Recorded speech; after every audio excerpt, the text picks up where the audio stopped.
It was 1998, and I had just turned 17. For weeks, I had been looking forward to this camping trip in Wisconsin's Northwoods. I had convinced my two best friends, Derek and Kyle, to join me for a few days of tent camping at a remote campground about 30 miles from the nearest town.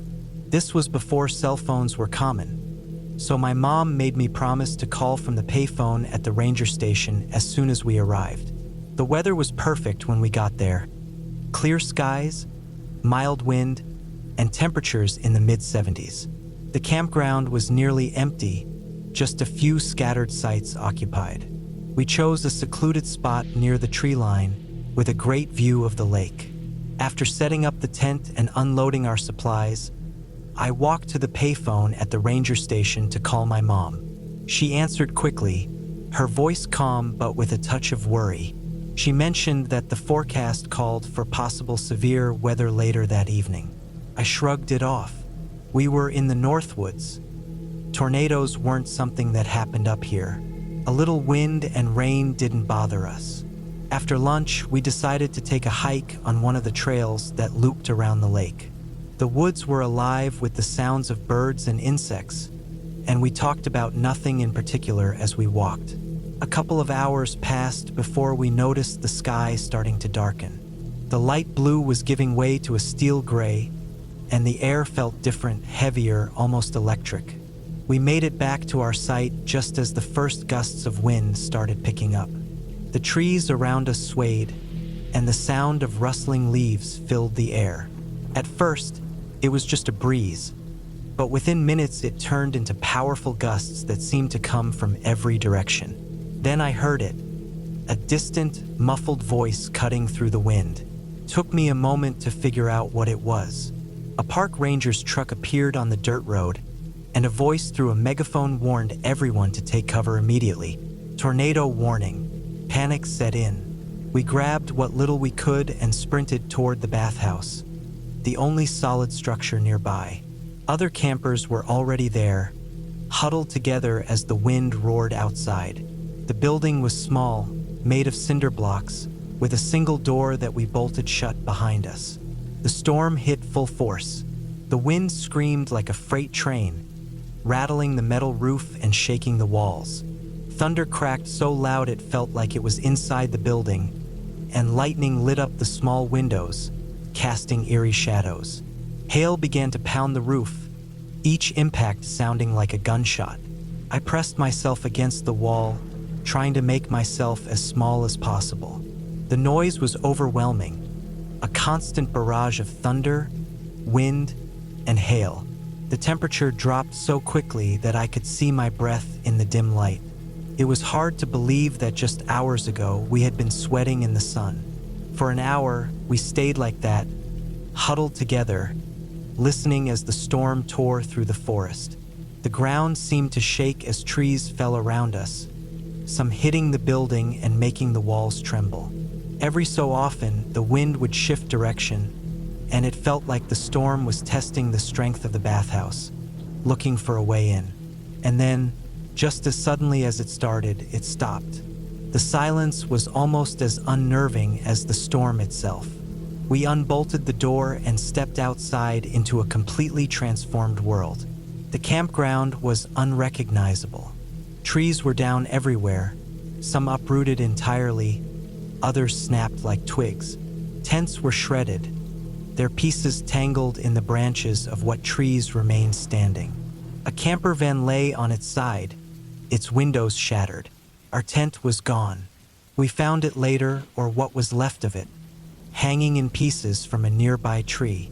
The cool air bit at my face, and I realized that the temperature had dropped into the 30s. I could see patches of hail still on the ground, slowly melting. The rangers told us we couldn't leave. The roads were blocked by fallen trees, and it would take hours, maybe days, to clear them. They brought propane heaters to the bathhouse and set them up in the shower stalls, venting the exhaust through small windows. It was the best they could do to keep everyone warm. That night was the longest of my life. The heaters provided some warmth, but the chill still seeped into my bones. The smell of wet earth and propane hung in the air. I tried to sleep, but every creak of the building made my heart race. I kept picturing the storm starting up again, even worse than before. Morning came, gray and cold.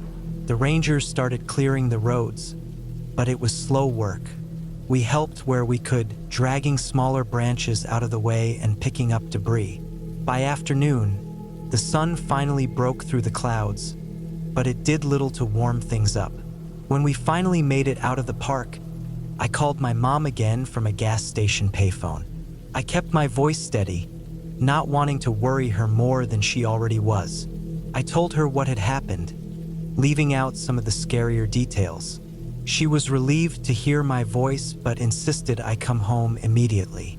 It took a few days for the adrenaline to wear off. Back home, I went through the motions of unpacking, but I couldn't shake the memories of that night. For weeks, I'd jump at the sound of thunder or a sudden gust of wind. My parents felt bad about the tent and bought me a new one. It was a nice gesture, but it didn't erase the fear I felt every time I thought about camping again. I still camp sometimes, but I always keep an eye on the sky, and I never take the weather lightly. That night in the Northwoods taught me how small and vulnerable we really are, and it's a lesson I'll never forget.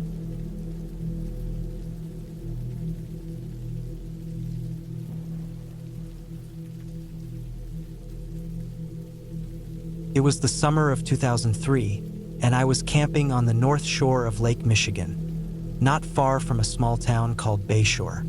I was 27 at the time, and camping was something I loved to do whenever I could get away from my job in the city. This particular trip was supposed to be a solo one. A few days of hiking, campfires, and disconnecting from everything. I had my little tent pitched at a rustic site deep in the woods, but the real draw for me was a rock outcropping near the lake. The place wasn't marked on any official maps, but if you hiked far enough down one of the trails, you'd eventually come to this enormous flat rock that jutted out into the water. Locals called it Storm Point because it was a popular spot to watch thunderstorms roll across the lake. The view from up there was incredible, miles of open water stretching to the horizon, waves crashing against the rocks below, and the kind of sunrises that made you forget about everything else. That morning, I decided to take the trail out to Storm Point. The air was crisp, with that damp, earthy smell you only get near the water.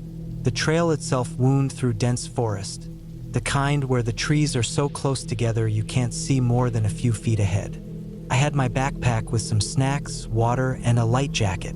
The hike wasn't too long, maybe an hour, but by the time I got to the outcropping, the sun was climbing higher, casting everything in a pale golden light. The rock was just as I remembered it, broad and slightly sloped, with patches of moss and lichen clinging to its surface. It wasn't the kind of place you wanted to take risks. The rock was slippery in spots, especially where the waves splashed up, and it sloped gently but steadily toward the edge. The drop to the water wasn't sheer, but it was still a good 20 feet or more. You didn't want to fall. I kept back from the edge as I always did. Heights weren't my thing, and I had a bad habit of getting dizzy if I stood too close to them. Instead, I found a spot about 15 feet from the edge and sat down, letting the sound of the waves fill my head. There was something hypnotic about the way the water surged and retreated, crashing against the rock before retreating into a swirl of foam. It felt like the world's heartbeat, steady and endless. The waves were bigger than I expected that day. There wasn't a storm, at least not nearby, but you could tell the lake was restless. The wind was picking up, and the waves were crashing harder against the rocks.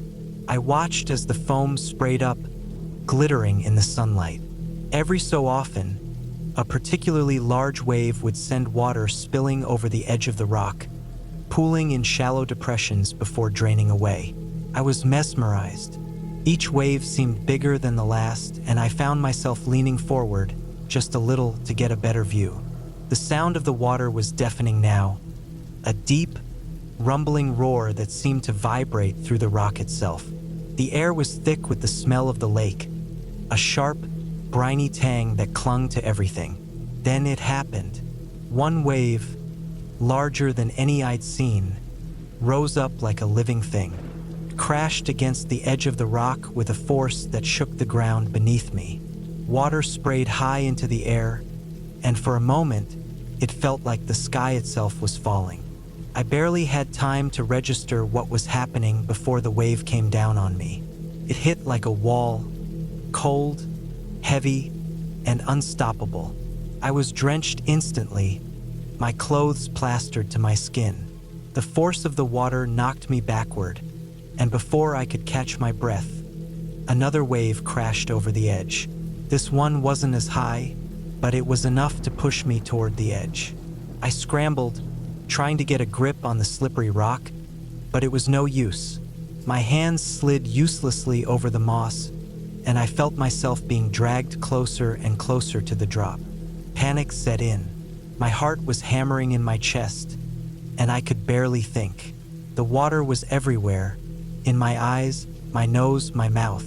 Couldn't breathe. I clawed at the rock, trying to find something, anything to hold on to. My foot slipped, and for a terrifying moment, I felt the air beneath me. I was inches from the edge, one foot dangling over the abyss, when the water finally receded. I didn't waste a second. I scrambled to my feet, slipping and stumbling as I tried to get away from the edge. My legs felt like jelly, and every step was a struggle. I fell once, landing hard on my side, but I didn't stop. I crawled, clawing my way back to solid ground. My heart was racing, and every breath felt like fire in my chest. When I finally reached the safety of the trees, I collapsed. My clothes were soaked, and I was shivering so hard I could barely move. The wind seemed to cut straight through me, and no matter how hard I tried, I couldn't get warm. I knew I had to get back to camp, but the thought of hiking back through the woods in this state was almost too much to bear. Somehow, I made it. I stumbled into my campsite, teeth chattering and hands numb. I stripped off my wet clothes and wrapped myself in a blanket, but it wasn't enough. The cold was deep, bone deep, and it wouldn't let go. I tried to light a fire, but my hands were shaking too much to hold the matches.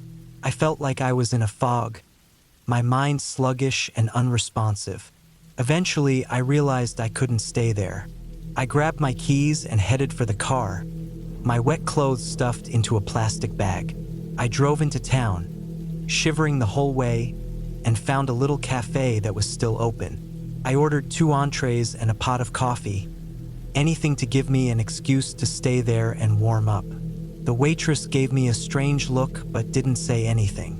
Took hours before I felt like myself again. By the time I left the cafe, the sun was setting, casting long shadows over the quiet streets. I drove back to my campsite, still shaken, and crawled into my sleeping bag.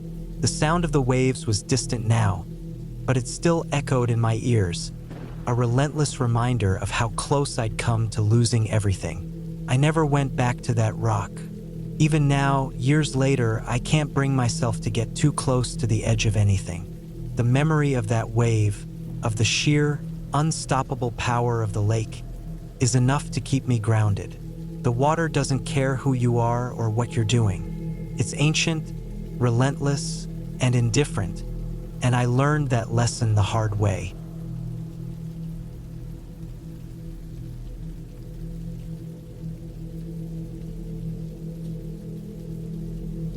Last November, my friend, Brian, and I decided to go camping on a patch of land his family owned in northern Florida.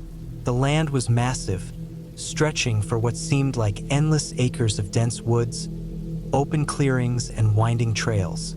It was the kind of place where you could spend days exploring and never see the same spot twice.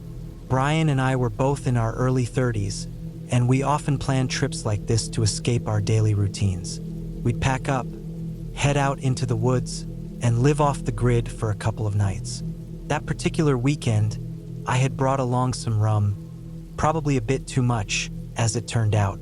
We arrived early on a Friday afternoon, parked Brian's old truck on the edge of a dirt path, and hiked about a mile into the woods to find a good spot to set up camp.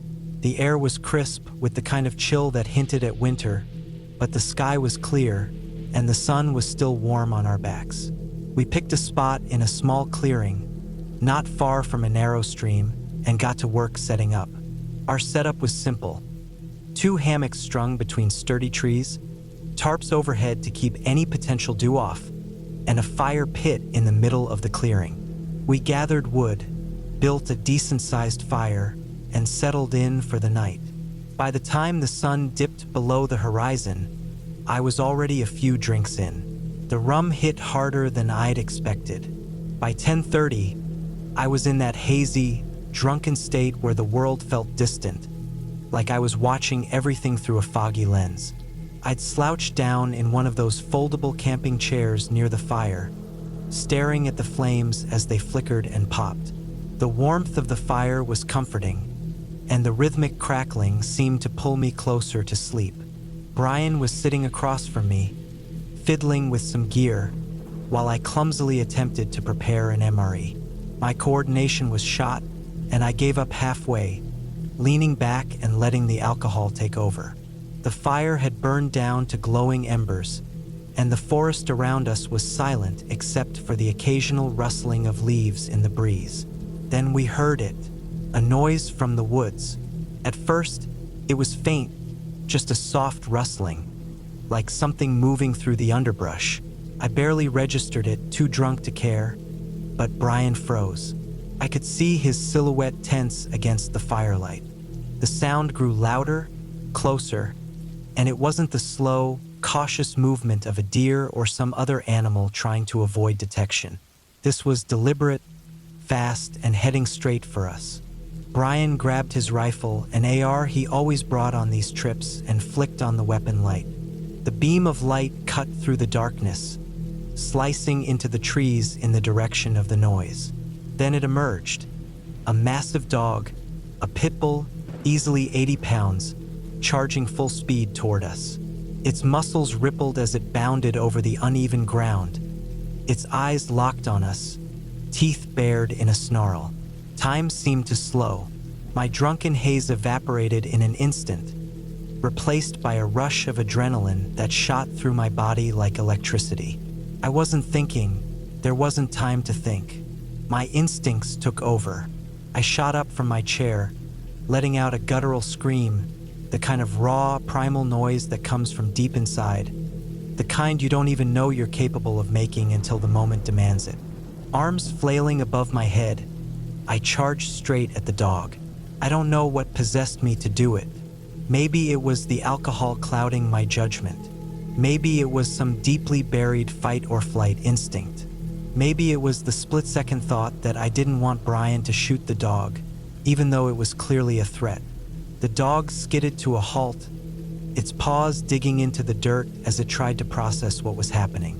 It had been prepared to confront 2 stationary targets by the fire, but now it was faced with a 250-pound, screaming, stumbling man barreling straight toward it like a lunatic.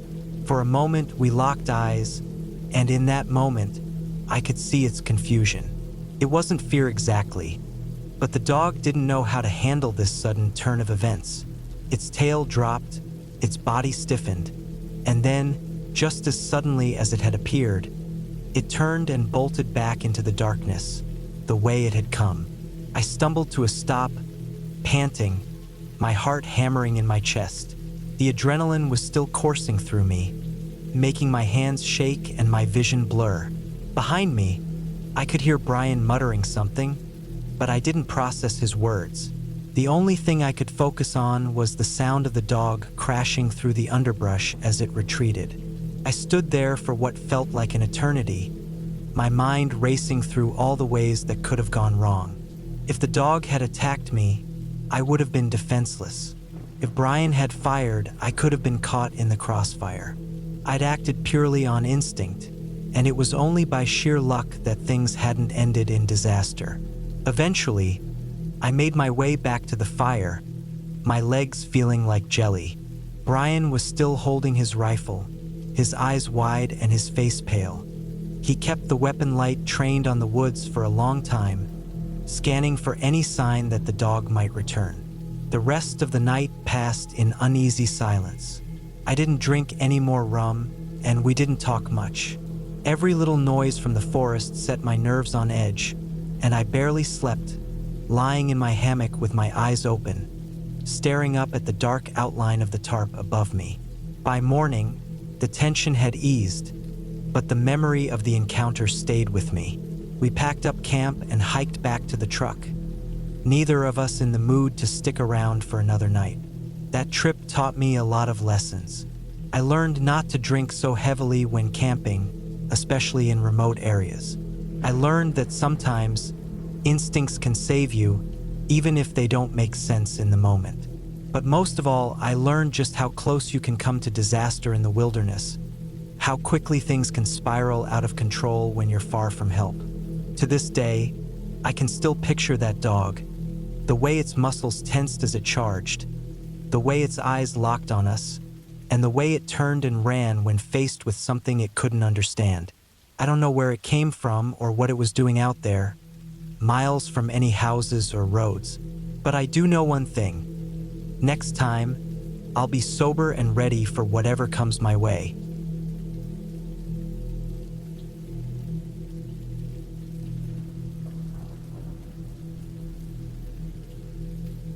My ex-wife, Jessica, and I were never the outdoorsy type when we were married. Sure, we went on hikes every now and then, but camping wasn't something we ever did. After our divorce, though, life became unpredictable. I had picked up hiking and camping as a way to clear my head, a sort of therapy, but Jessica seemed to drift in and out of routines without much structure. One day, out of the blue, she called me. It was odd enough that we hadn't spoken in months, but even odder when she suggested we go camping together. She said she needed a break, something to clear her mind. Against my better judgment, I agreed. Maybe I was curious about why she reached out, or maybe I wanted to prove to myself that I had moved on. Either way, 2 weeks later, we found ourselves heading out to the Ozarks. It was late October 2023, the kind of fall where the air was cool but not unbearable. I was 38 then, Jessica a year younger.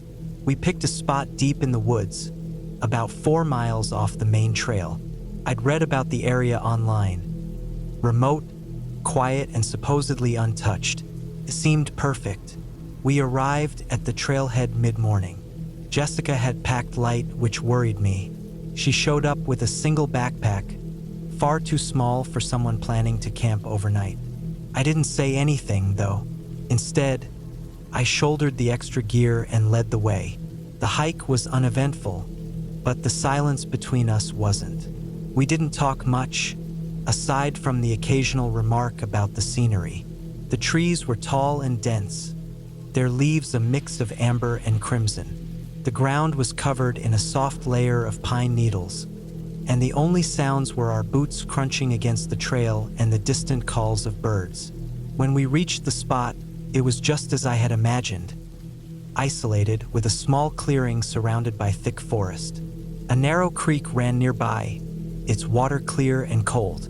We set up the tent together, a small 2-person dome I had borrowed from a friend.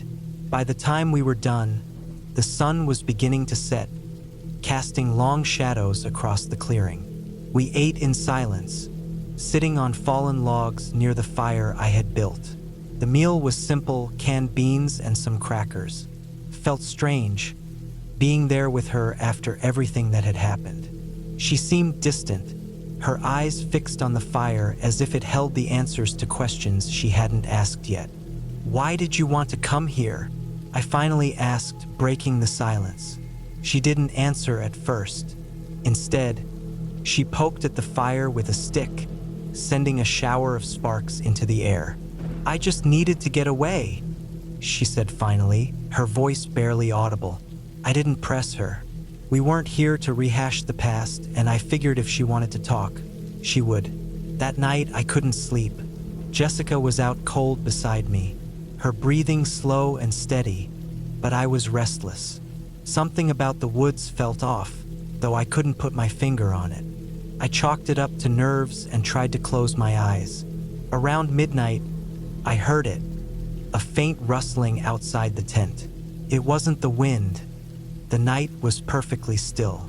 My heart began to race as I listened, trying to pinpoint the sound. It was subtle at first, like someone stepping carefully over leaves and twigs. I told myself it was probably an animal, a deer maybe, or a raccoon. But the footsteps were deliberate, heavier than I would expect from a small creature. They circled the tent once, then stopped. I held my breath, straining to hear. Minutes passed, and the woods went silent again. I convinced myself I was imagining things and eventually drifted off to sleep. The next morning, Jessica seemed oblivious to anything unusual. I didn't mention the footsteps, not wanting to alarm her. Instead, I busied myself making breakfast while she went to the creek to wash up. That's when I saw it, a single muddy footprint near the edge of the clearing. It was large, larger than my boot, and unmistakably human. The print was fresh, the edges still sharp in the soft earth. A chill ran down my spine. Someone had been near our camp during the night. I called Jessica over and showed her the footprint. She frowned but didn't seem as concerned as I was. "Probably a hiker who passed by," she said, shrugging it off. But we were miles off the main trail, and I hadn't seen or heard anyone else the entire time we'd been there. As the day went on, I couldn't shake the feeling that we were being watched.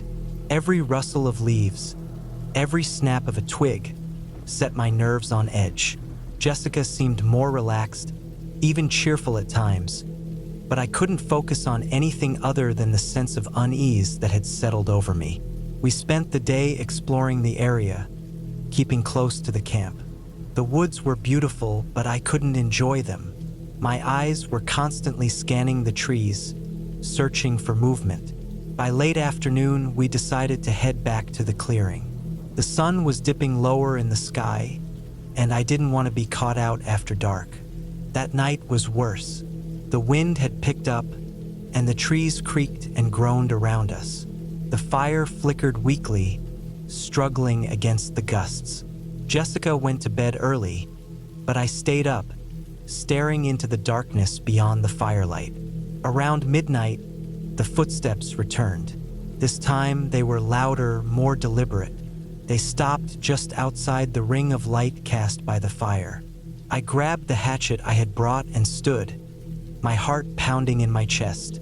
"Who's there?" I called out, my voice steady despite the fear clawing at my throat. There was no response, only silence. The footsteps didn't resume, but I knew someone, or something, was out there. By dawn, I was exhausted but relieved to see the first rays of sunlight breaking through the trees. Jessica woke up, oblivious to what had happened during the night. I told her we needed to pack up and leave, and to my surprise, she didn't argue. As we packed, I noticed something that made my blood run cold. A second set of footprints, smaller than the first, leading from the creek to our tent. I didn't say anything to Jessica. I didn't want to scare her, but I knew we needed to get out of there as fast as possible. The hike back to the car was tense.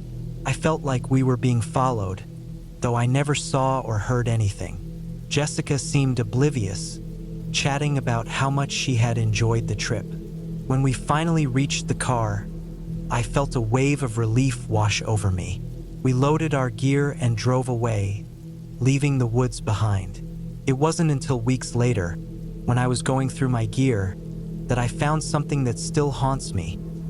A single muddy handprint on the side of my backpack. It wasn't mine, and it wasn't Jessica's. I haven't been camping since.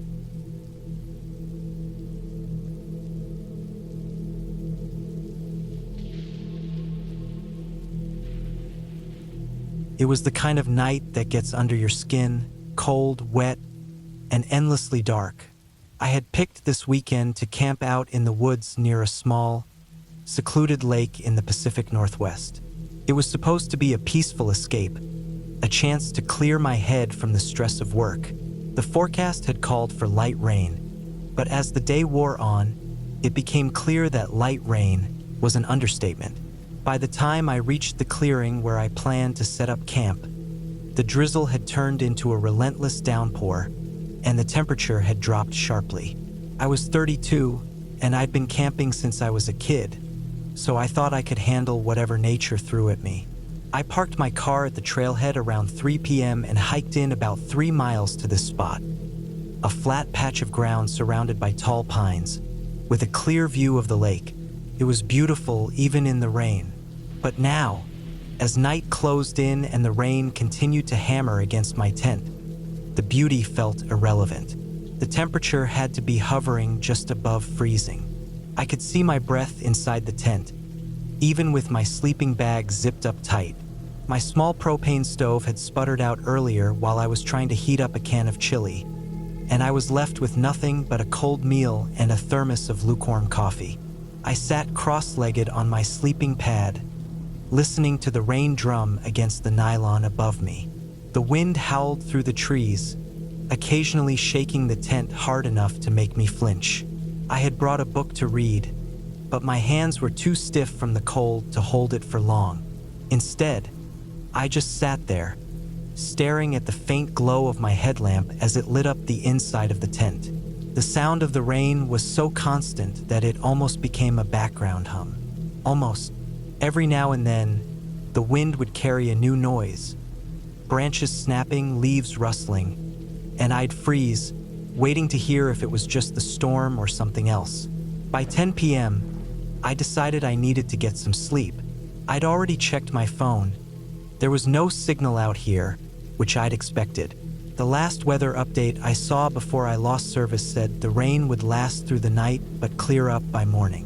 I told myself I just needed to make it until then. I zipped up my sleeping bag as far as it would go and tried to relax. But the tent felt too thin, too exposed. Every noise outside seemed magnified. I could hear the wind pushing through the trees, the creak of branches bending under the weight of rain, and what I thought might be the occasional sound of something moving through the underbrush. It was probably just a raccoon or deer, I told myself, but the thought didn't do much to calm me. I must have drifted off at some point, because the next thing I remember was waking up to a sound that was definitely not the wind. It was faint but sharp, metal on metal, like a car door closing. My eyes snapped open, and I lay perfectly still, straining to hear over the rain. The sound didn't come again, but I couldn't shake the feeling that I wasn't alone out here anymore. I checked my watch, 2:13 a.m. The rain hadn't let up at all, and the wind was still rattling the tent. But now there was something else, a kind of heaviness in the air that made my skin crawl. I told myself it was nothing, that my mind was playing tricks on me, but I couldn't shake the feeling. I unzipped my sleeping bag as quietly as I could and grabbed my flashlight. The beam was weak, but it was enough to see the inside of the tent. Everything was where I'd left it, my pack, my boots, my jacket. But outside the tent, the world felt off. I reached for the knife I always kept in my bag when I camped. It wasn't much, just a 6-inch blade, but it made me feel a little safer. I sat there for what felt like hours, listening. The rain masked a lot of sounds, but every now and then, I thought I could hear faint footsteps. When I couldn't stand it anymore, I unzipped the tent just enough to peek out. The rain hit my face like needles, and the wind made it hard to keep my flashlight steady. I swept the beam across the clearing but saw nothing, just wet grass and trees swaying in the wind. I was about to retreat back inside when the flashlight caught something glinting in the distance, near the edge of the trees. It was quick, just a flash of light reflecting off metal, but it was enough to make my stomach drop. I turned the flashlight off and sat back, heart pounding. I told myself it could have been anything. A piece of trash, a puddle catching the light, but I didn't believe it. I sat there, clutching the knife, listening to the rain and the wind and the faint, almost imperceptible sound of footsteps circling my camp. I didn't sleep for the rest of the night. I sat there, wide awake, waiting for the sun to rise.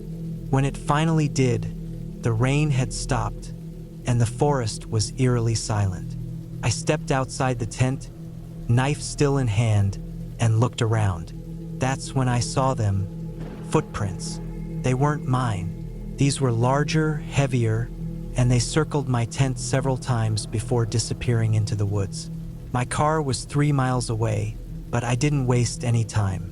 I packed up my gear as fast as I could, ignoring the stiffness in my fingers and the ache in my legs. The hike back to the trailhead felt like it took forever. I kept looking over my shoulder, half expecting to see someone following me. But the forest stayed silent, and I didn't see another soul. When I reached my car, the first thing I noticed was the fogged-up windows. The second thing was the muddy handprint smeared across the driver's side door. It was too big to be mine. I didn't stop to think. I threw my gear in the back, locked the doors, and drove away as fast as I could. I didn't look in the rearview mirror until I was back on the highway, and even then, I felt like someone was watching me. I don't know who or what was out there that night, but I haven't been camping since.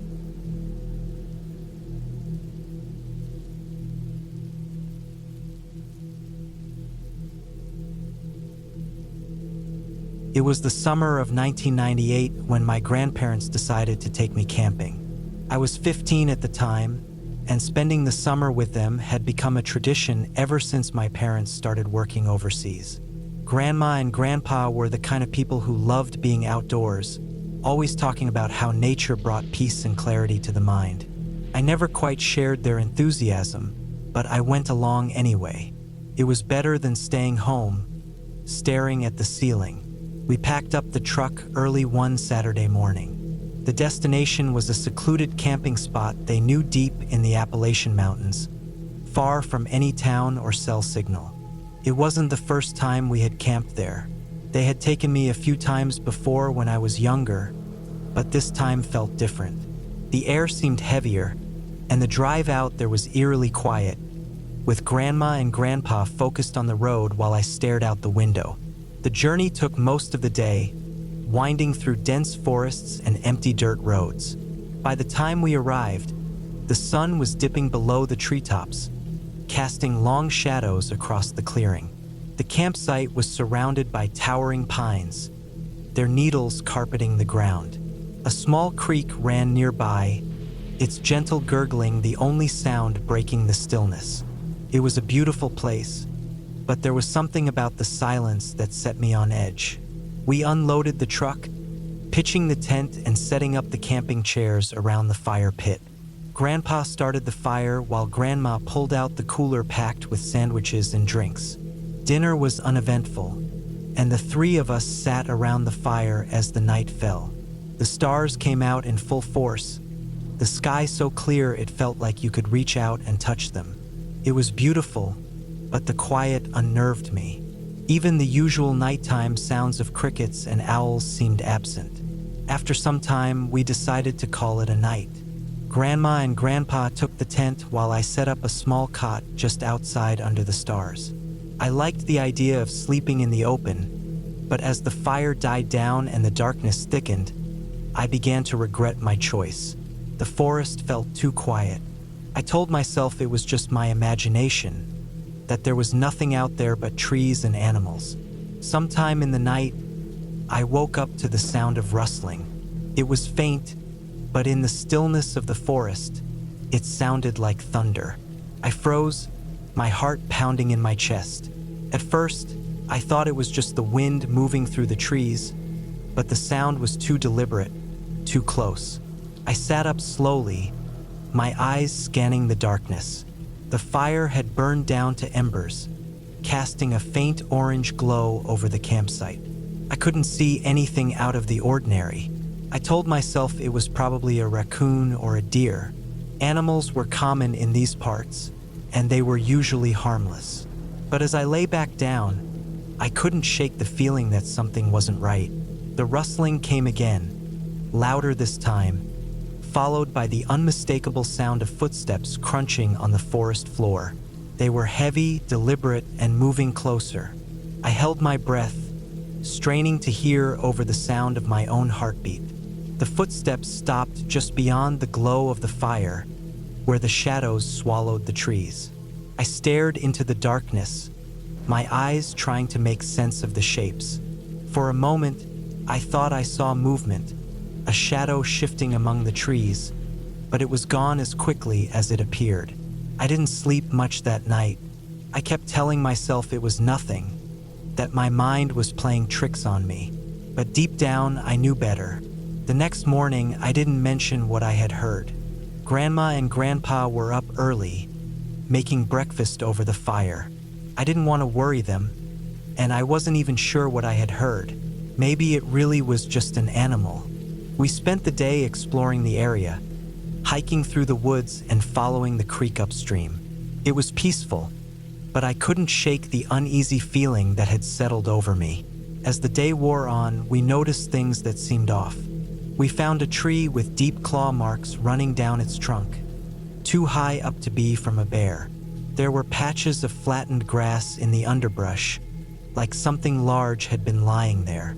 Grandpa brushed it off as signs of wildlife, but I could see the concern in his eyes. That night, I decided to sleep in the tent with my grandparents. I didn't tell them why, just said I was tired of sleeping outside. They didn't question it, and we settled in as the fire died out. The tent felt cramped but safe, the thin nylon walls somehow comforting. I fell asleep quickly, exhausted from the day's hike. I woke up in the middle of the night to the sound of movement outside the tent. It was faint at first, like something brushing against the ground. Then came the footsteps again, slow and deliberate, circling the campsite. My heart raced as I lay there, too scared to move. The footsteps stopped just outside the tent, and for a moment, everything went silent. Then the tent started to shake. It wasn't violent, just a gentle tugging at first, like someone was brushing their hand against it. I heard Grandma gasp softly, and I knew they were awake too. The tugging grew more insistent, the fabric pulling taut as if something was trying to get in. I wanted to scream, to run, but my body refused to move. The shaking stopped abruptly, and the footsteps retreated into the forest. We stayed frozen, listening to the silence, too scared to speak or move. Eventually, the sun began to rise, and the faint light gave us the courage to step outside. The campsite was a mess. The chairs had been knocked over, the cooler emptied, its contents strewn across the ground. Deep tracks led from the fire pit into the woods, too large and too spaced out to be human. Whatever had been there last night wasn't just an animal. We packed up quickly, the unease in the air growing heavier with every passing minute. As we drove away, I looked back at the campsite one last time. The forest stood silent, the shadows long and dark, and I couldn't shake the feeling that something was watching us. Even now, years later, I still think about that trip. I never asked my grandparents if they knew what it was or if they had experienced anything like it before. Some questions are better left unanswered. All I know is that I'll never go back to that part of the forest again.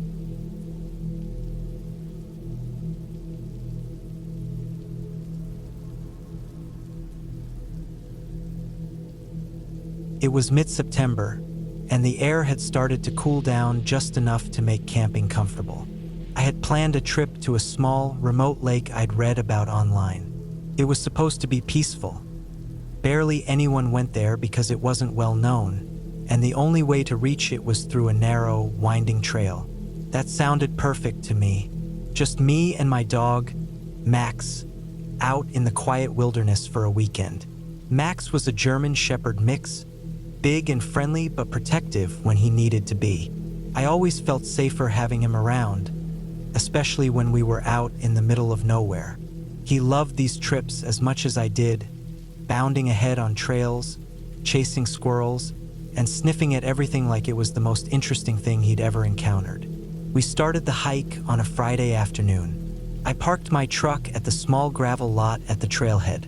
There wasn't a single other car there, which gave me a sense of relief and unease all at once. I liked the idea of solitude, but there was something about being completely alone that made my nerves tingle a bit. Still, I shrugged it off. This was what I came for. The trail was rough, barely maintained, and the farther we went, the narrower it got. The trees were tall and close together, their branches twisting above us and blocking out most of the sunlight. Max stayed close, his ears twitching at every sound. The forest was alive with noise, birds, rustling leaves, the occasional snap of a branch. Felt wild, untouched, and a little eerie. After about 2 hours of hiking, we finally reached the lake. It was smaller than I expected, but beautiful. The water was clear and still, reflecting the trees and sky like a mirror. I found a good spot to set up camp near the shore, where the ground was flat and dry. There was no sign that anyone else had been there recently. No footprints, no trash, nothing. I pitched the tent, gathered some firewood, and set up a small fire. Max wandered around, sniffing and occasionally barking at nothing. I figured he was just excited or maybe picking up the scent of some animal nearby. As the sun started to set, the air grew cooler and the forest grew quieter. By the time the sky turned a deep orange, the only sound was the crackling of the fire and the occasional splash of a fish jumping in the lake. That first night was uneventful, though I didn't sleep well. The forest felt too quiet, and every little noise outside the tent made me tense up. Max seemed restless too, shifting around and letting out low growls every now and then. I kept telling myself it was just the unfamiliar sounds of the wild, but I couldn't shake the feeling that something was off. The next day, I decided to explore the area. I left most of my gear at the campsite, taking only a day pack with some water, snacks, and a small knife. Max trotted alongside me as we followed a faint trail that wound around the lake. The farther we went, the less defined the trail became until it disappeared altogether.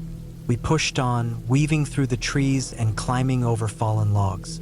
I wasn't worried about getting lost. I had a GPS and a good sense of direction, but I couldn't shake the feeling that we were being watched.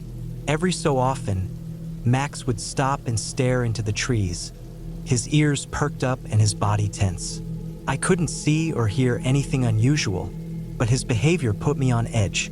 After a couple of hours, we came across something strange. In a small clearing, there was an old, rusted-out car. It looked like it had been there for decades, overgrown with moss and vines.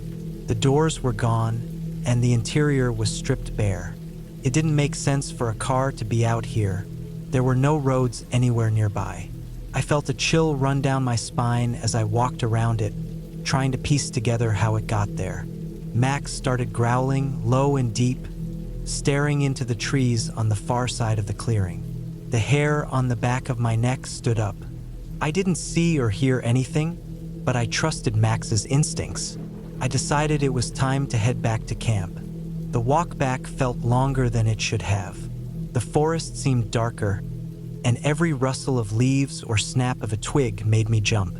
Max stayed close to my side, his usual energy replaced by a quiet vigilance. I kept checking over my shoulder, half expecting to see something or someone following us. But there was nothing. When we finally got back to camp, I felt a wave of relief. I built up the fire and tried to relax, but I couldn't shake the unease that had been building all day. Max was on edge too, pacing around the campsite and staring into the trees. That night was worse than the first. I kept hearing noises, soft footsteps, the crack of a branch, the rustle of leaves. Max growled more than once, his body stiff and his ears pinned back. I gripped my knife tightly, straining to hear over the pounding of my heart. At some point, I must have fallen asleep because I woke up to Max barking furiously. It was still dark, and the fire had burned down to embers. I scrambled out of my sleeping bag and grabbed my flashlight, shining it in the direction Max was barking. The beam of light cut through the darkness, but I didn't see anything. The barking stopped suddenly, and Max stood frozen, staring into the trees. I whispered his name, but he didn't move. I was about to step outside the tent when I heard it, a soft, almost human-like whistle. It came from the direction Max was staring, and it sent a chill down my spine. I didn't sleep after that. I stayed up, knife in hand, listening to every sound until the first light of dawn. As soon as it was bright enough to see, I packed up camp and started hiking back to the truck. The hike back was tense. I kept expecting to hear that whistle again or to see something moving in the trees. Max stayed close, his tail low and his ears constantly swiveling. We didn't stop until we reached the truck. When I finally got home, I couldn't stop thinking about that trip. I don't know what I heard that night, and I don't want to know. I haven't been camping since.